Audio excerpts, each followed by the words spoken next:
Thank you for tuning in to Heart and Soul of Music, where we bring artists to share their stories and their experience. I'm your host, Alejandro Cuadra, and today we have Victor Hugo Jinete, aka Vic the Kid. For people that don't know you, introduce yourself. Victor Jinete, Victor Hugo Jinete, and my artist name is Vic the Kid. As you know, some of you guys know, some of them that are tuning in that don't know me, I'm an artist, and I started off as Vic the Kid, and I started off with Los Sucios. So I'm going to tell you a little story first, where I came from. I came from Barranquilla, Colombia, then we moved to Hialeah, Florida, and I was right there in 1965, I came. And then from there, I was just a kid like any other kid. I was playing around in the streets and stuff like that. And then when I reached 13, I started going to open houses, started going to house party. I started getting into the music. My father bought me a pair of drums, and I remember that I was playing the drums. The neighbor told my father, "Hey, tell your kid not to play the drums. I gotta go to sleep." There was all American people. We were the only Spanish people in the block back then. And another Spanish guy that lived across the street from me. And that's when I started the music, man, playing drums every day. My father took the drums, by the way, my father took the drums away from me because the guy complained every day, my father took the drums. So I didn't have nothing to play with. So I started hearing music and going to open houses and dancing and dancing and dancing.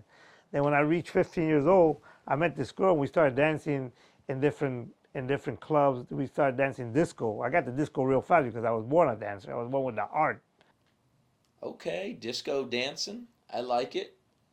Can you describe how disco and the music genre inspired you? Well, the disco inspired me because disco was something that came in. It was beautiful. It was a beautiful dance. It was a movement. It was like the jitterbug, but it was called disco. It was called the hustle first, then it became disco. And I remember going to clubs and entering in contests. I danced in Dance Fever, came in second place, didn't make it to the finals. But I danced at Limelight for the second place in the finals on Limelight. And I danced so many places. I danced in the California Club. I remember I won a trophy at the California Club, and I won a trip to the Pocono Mountains. Back then I was like 18 years old, and I was like winning prizes and going places, going to Walt Disney. They will give us prizes, like Walt Disney trips and stuff when you win a contest. So it was fun when it lasted, because then disco stopped, and then something else came in. New wave came in, and after new wave came in, then the freestyle came in back in '94. Then freestyle came in, which it was really dance music. It really started getting into like '86, '87 freestyle. It was more like dance music. But going back to the disco, I won a lot of prizes. Like I said, I made it to Dance Fever. I met Danny Terrio. I met the Bee Gees back then when I did Dance Fever. For the disco dancing, I wanted to be like more than disco dancing. I wanted to be a DJ. I DJed for like 5 years at different clubs, Faces, Mutiny, Village Inn, Suzanne's, because I saw people. It was the bands, and then it became DJs, because there was the open houses with the Heaven, the Antiques, and Opus. Those were the bands back then. Then the DJs came in like Super Sound and Stylistic Sound. All those sounds came in. Those people who wanted to DJ. There was only like 4 DJs at that time back in 1975.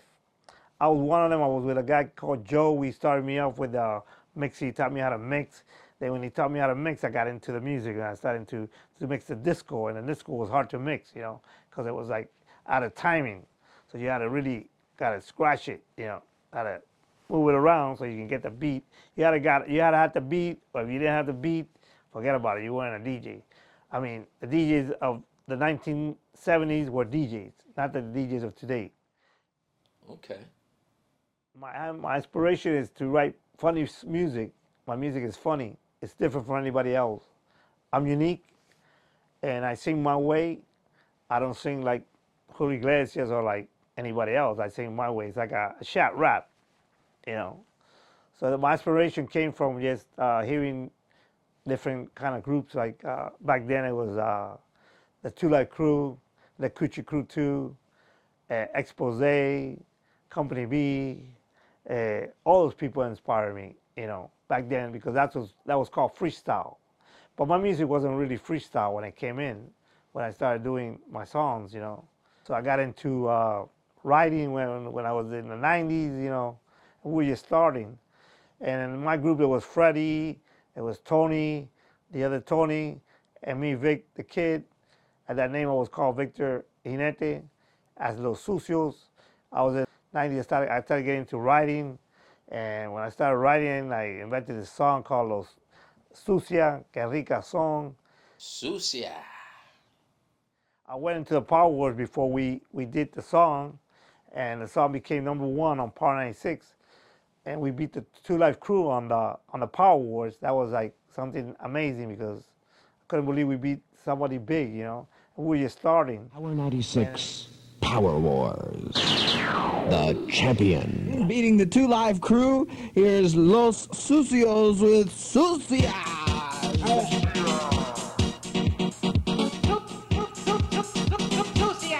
Sucia came out.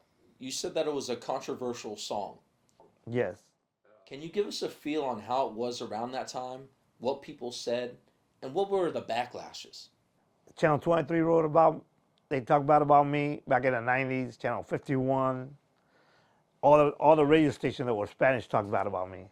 Just because they had one word. It was called Sucia con pesta bacalao. I'm Colombian. For me, that word is not bad for me, It was bad for the Spanish people that live here in Miami. And they call me the lowest in the world. I mean, the radio station called me, that people called in. I remember I was in a radio station, and they just bashed me in the radio station, the Spanish radio station, and people say, hey, that kid, oh, he looks like he came from the streets. He doesn't have no education. And I'm an educated guy, man. I come from the streets, but I play in the parks. So I come from the streets, and I'm streetwise. But I'm very respectable. I respect all my girlfriends are my friends. I have a lot of girls that are my friends. I respect them. I don't hate on girls like my friends that are my friends. I don't hate on them. I'm not a hater. I'm not a playboy. Like I go to clubs and pick up girls. I'm just Vic the Kid, man. Everybody likes Vic the Kid because he's humble. He's, some people that are not jealous of me. Stay humble, my friend. That says a lot about someone's character. So what are some awards or recognitions that have been given to you? Also, who are some artists that you have met or opened up for? An award in 2008. Joe Grande gave me an award for the Dance Music Award. They wrote articles about us, the Miami Herald. They wrote good about us. The Telenovela wrote good about us, and many other magazines.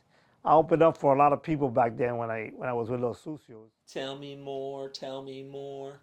I opened up for India, Eggman Man, for Endecos, for Power 96. Back then we used to do a lot of promos for Power 96, and I opened up for Rico Suave. When I did another song called Veterans Like It with Los Sucios, and I opened up for so many people, Johnny O. I played with Secret Society, Erotic Exotic. Those are freestyle groups back in the days. And the most that I opened up for was Olga Tayon and Rico Suave. That was the biggest opening up I ever did in my career, Well, I met the Bee Gees. I met Andy Gibb, Barry Gibb. I met Celia Cruz. I met, it goes on, And I did stuff with Fido Waga. I did a song with him, and we recorded. That was another of my people that I met. I recorded with other artists like Mercy Mercy. I produced a song for them, and That's awesome. I got a sweet question for you. If you could either change or tell yourself, say in your 20s, what would you say or do? I would have done the same thing that I'm doing now, man. Do my music, my dancing, do all that. Because my music is everything for me, I live for my music. Thank you for tuning in to Heart and Soul in Music. Till next time, stay creating and don't let setbacks, obstacles, or someone discourage you. These are just stepping stones in your journey, which makes it so much more interesting. If you're an artist and you have a story, we would love to hear from you. you can send me a message at heartandsoulofmusic@gmail.com. Stay humble, stay blessed. You got this. Rock on.